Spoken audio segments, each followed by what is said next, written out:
kullu khutwatin ilal masjid, setiap langkah yang kau langkahkan ke masjid, sedekah. Allah hitung pahalanya sedekah. Bahkan di hadis lain disebutkan setiap langkah itu, setiap langkah yang pertama Allah hapuskan dosa, langkah kedua Allah naikkan derajat.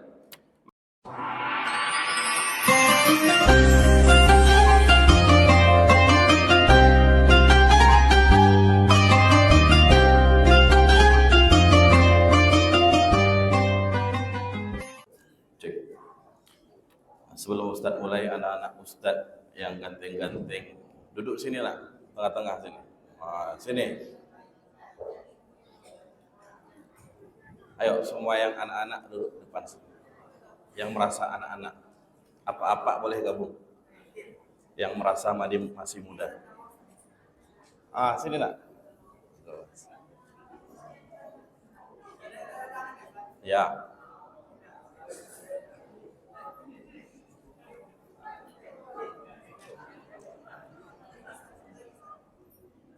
Sini nak, ayo.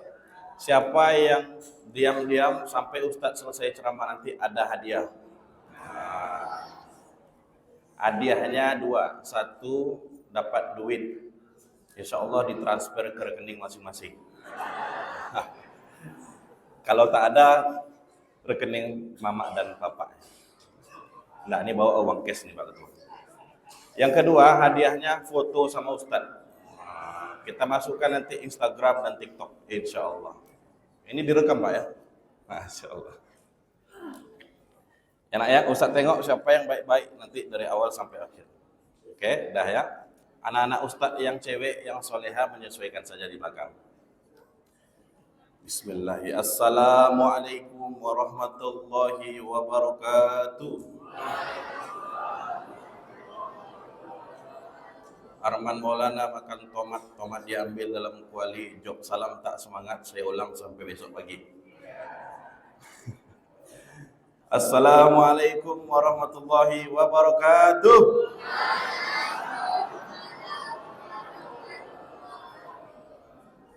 Apa kabar Bapak Ibu semua sehat?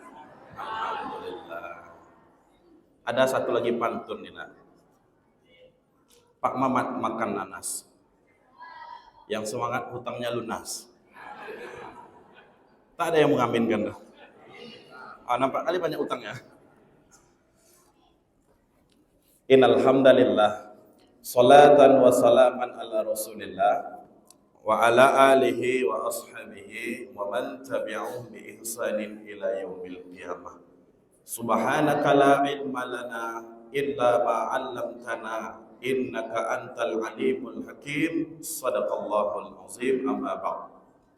Pertama sekali yang sama-sama kita muliakan, kita cintai Bapak Pengurus Masjid Baitul Salam, Bapak Ketua beserta seluruh jajarannya. Semoga selalu dicintai oleh Allah Subhanahu wa taala.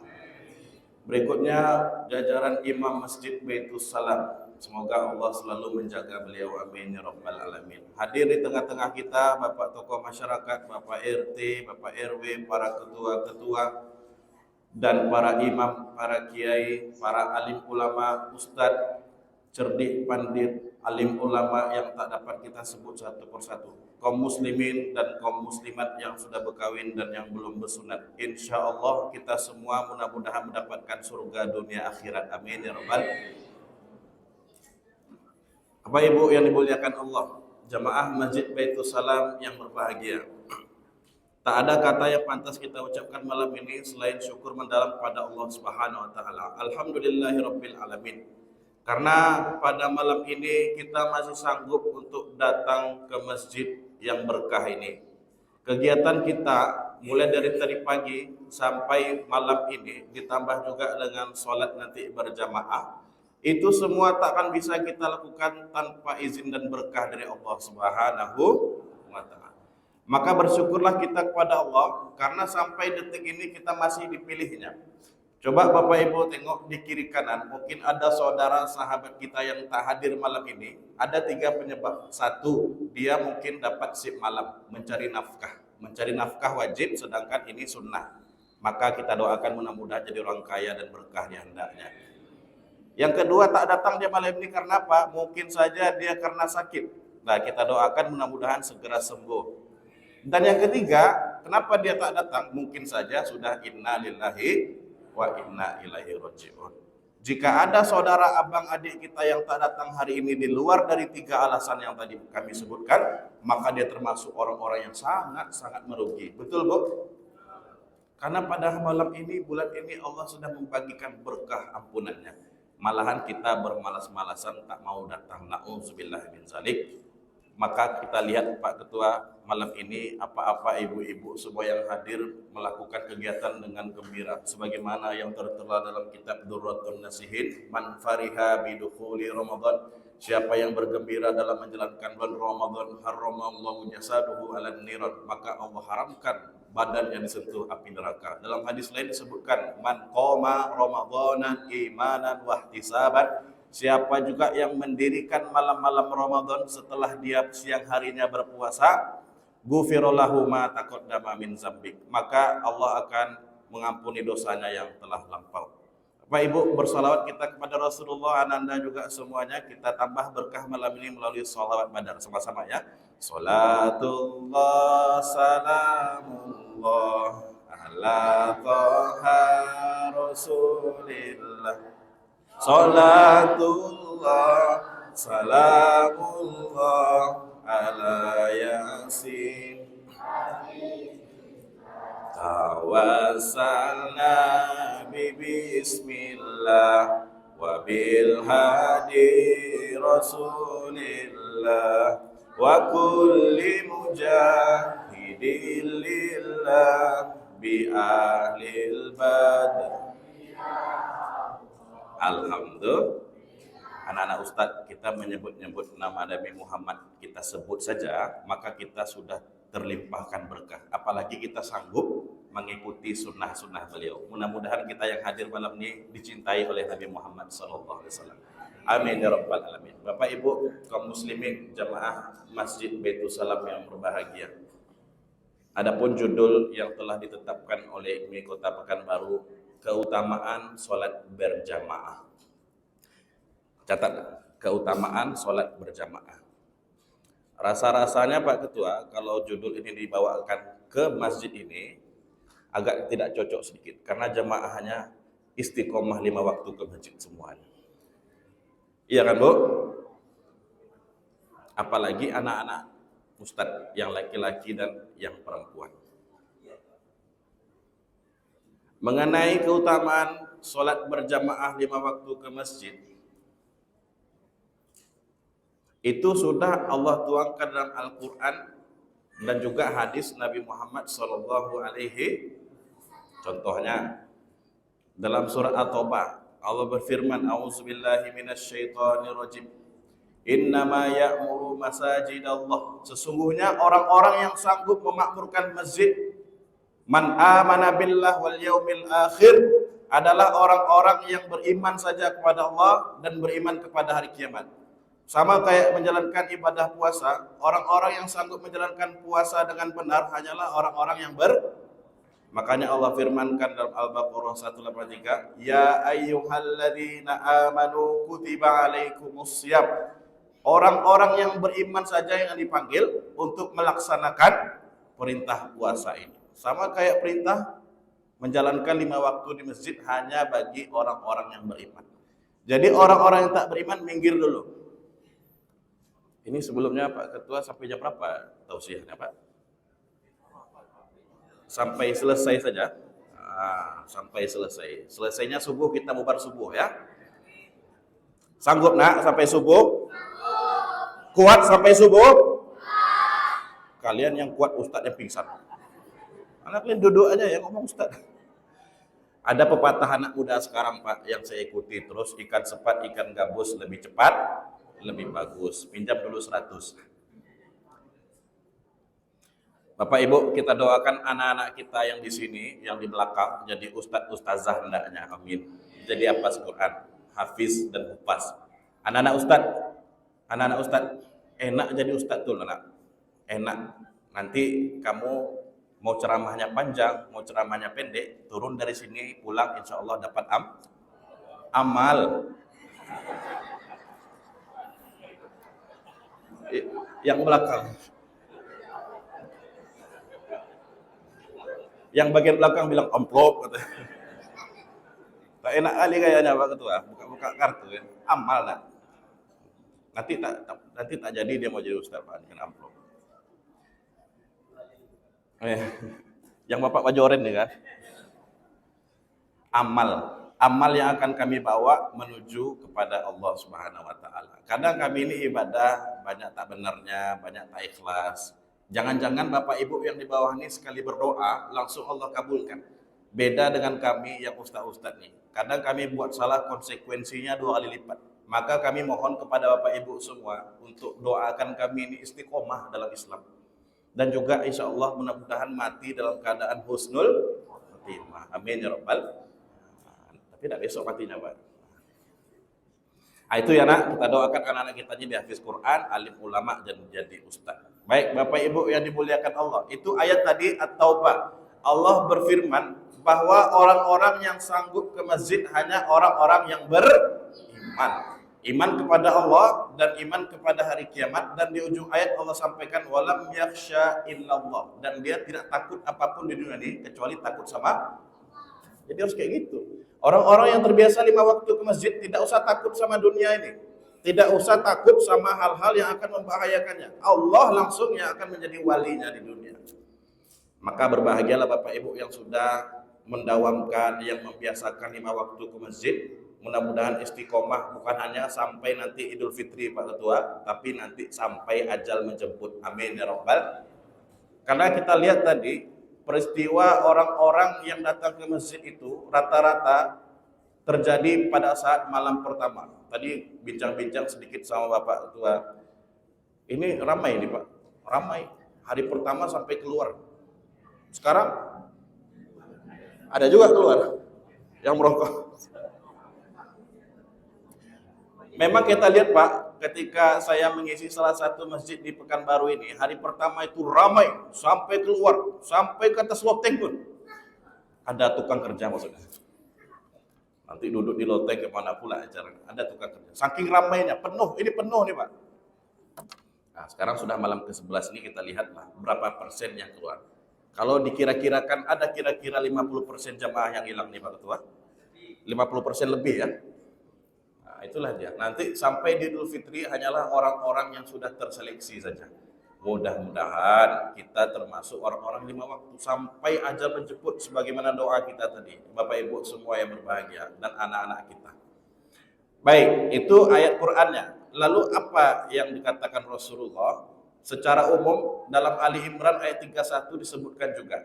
Allah berfirman, "Qul in kuntum tuhibbunallah fattabi'uni." Katakan Muhammad kepada umat-umatmu, jika engkau memang mencintai aku, kata Allah, fattabi'uni, maka ikutilah sunnah-sunnah Nabi Muhammad. Salah satu sunnah Nabi Muhammad adalah sholatnya di masjid. Selain sunnah-sunnah yang Rasulullah contohkan, kayak pelihara jenggot. Dari semua itu, dari sunnah-sunnah Rasulullah, yang terpenting adalah Ananda dan kami semua, Bapak Ibu, kita mempunyai akhlak seperti Rasulullah. Innama bu'istu liutammima makarimal akhlak. Sesungguhnya Rasulullah diutus ke dunia ini hanya untuk menyempurnakan akhlak-akhlak manusia.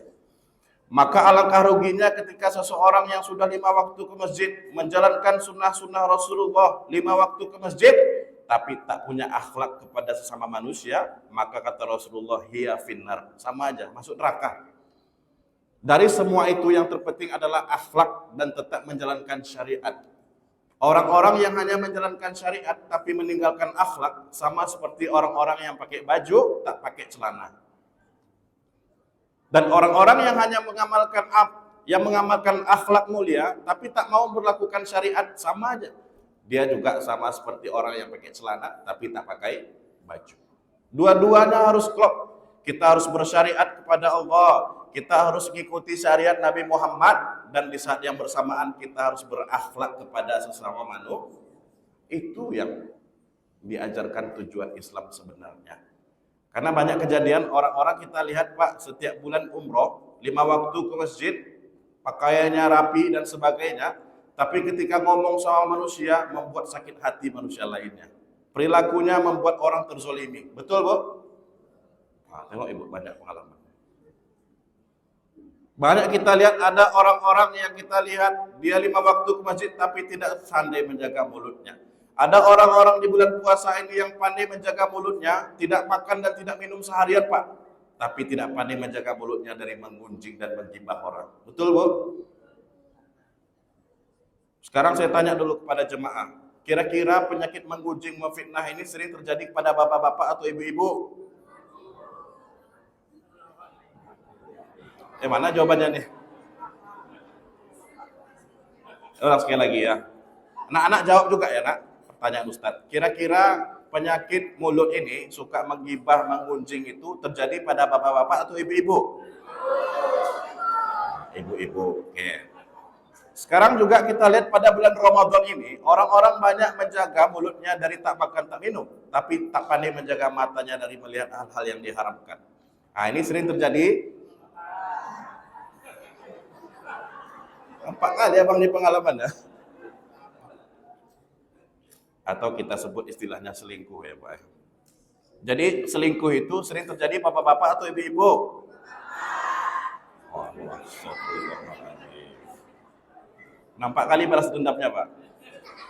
Saya kan juga bapak-bapak. Kecuali yang sedang duduk di atas meja. Di atas meja.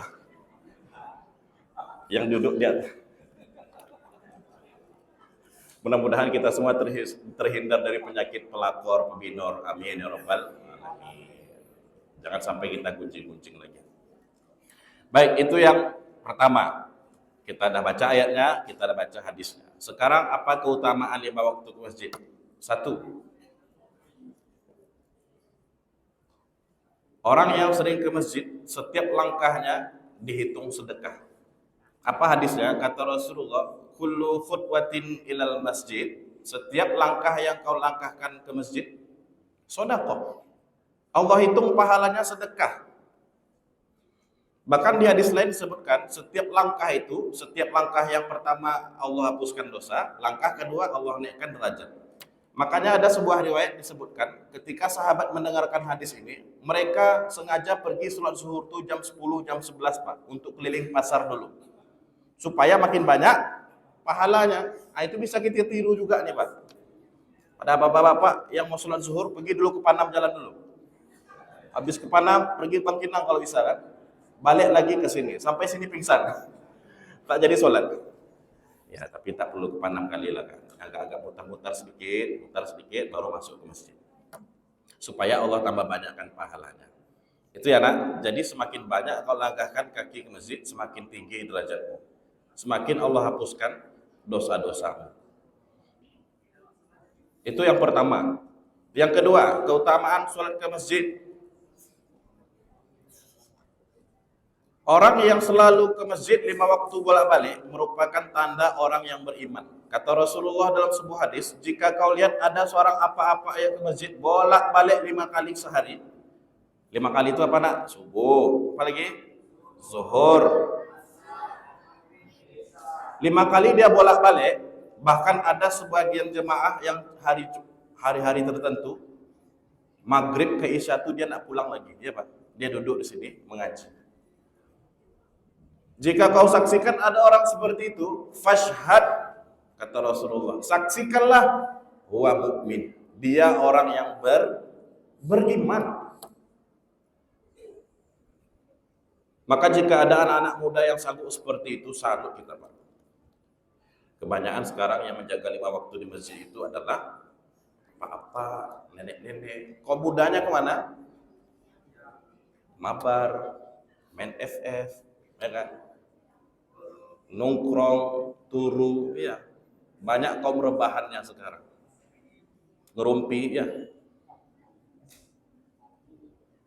Oleh karena itu nak, kamu kalau sanggup 5 waktu menjaga ke masjid, maka itulah tanda-tanda orang yang beriman. Yang ketiga, yang terakhir.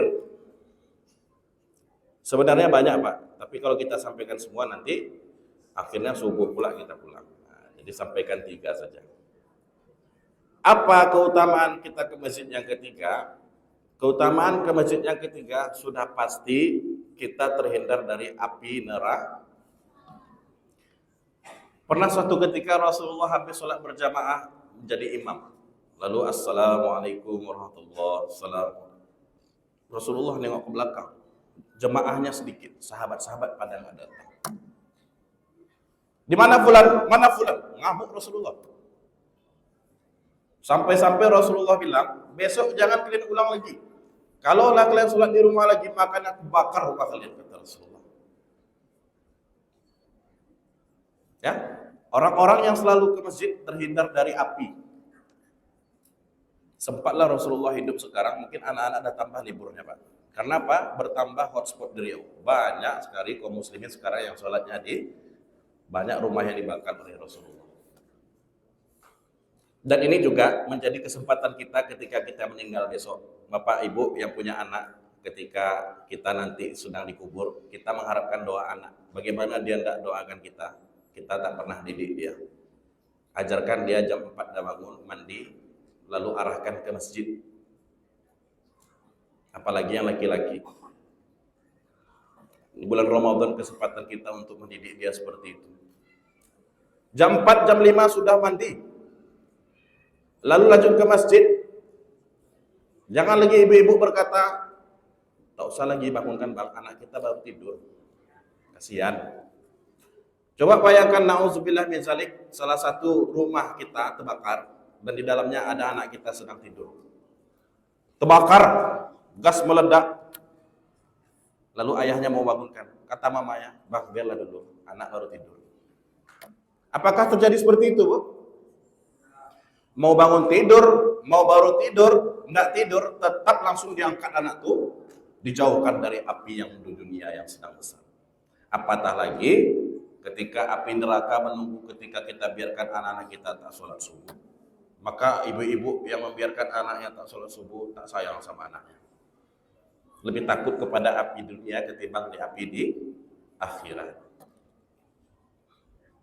Maka oleh karena itu, inilah kesempatan kita di Ramadan, ketika Allah menjatahkan kita puasa sebulan penuh, pada dasarnya untuk latihan, supaya kita bawa amal ini ke Syawal, Zulkaidah, Zulhijjah, balik lagi Muharram, Safar, Rabiul Awal. Sebenarnya bulan Ramadan ini latihan, supaya kita menjalankan Syawal besok dengan penuh kegiatan yang kita jalankan di Ramadan. Amal kita luar biasa Ramadan ini, Pak. Ngajinya, bahkan sudah ada yang dua kali khatam hari ini. Bahkan sudah ada yang jalan ketiga. Nanti Syawal apakah berlanjut lagi seperti itu? Tidak. Maka kita usahakan agar amal-amal hebat kita di bulan Ramadan berlanjut hendaknya di luar Ramadan. Insya Allah. Terutama sekali 5 waktunya yang ke masjid. Demikian saja yang bisa disampaikan. Sekarang tiba saatnya untuk pembagian hadiah. Dari tadi Ustadz lihat, yang paling rapi duduknya adalah, kalau yang lain ada megang aqua, minum, gigit-gigit buku.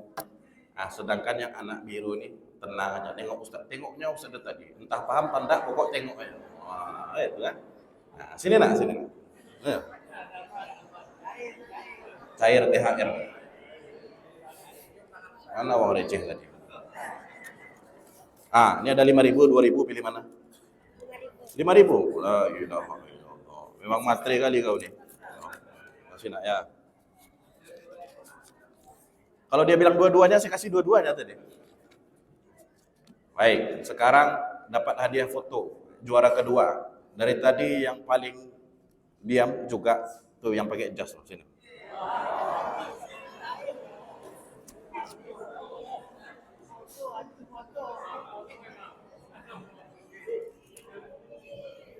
Pegang selfie.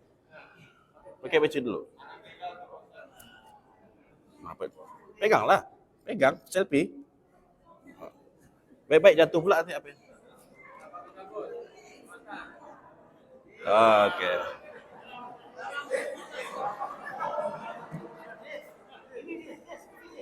Ini adik-adik ketuanya. Masya Allah, cair. Yang ketiga, ini ada satu lagi ya dia. Tadi ada. Ya. Pertanyaan terakhir yang bisa jawab dapat 5.000. Sebutkan nama Ustadz lengkap dengan tahun lahir. Nah, nama Ustadz aja, nama Ustadz. Siapa? Ustadz siapa? Ustadz Syaiton. Astagfirullahaladzim. Nama Ustadz? Hah?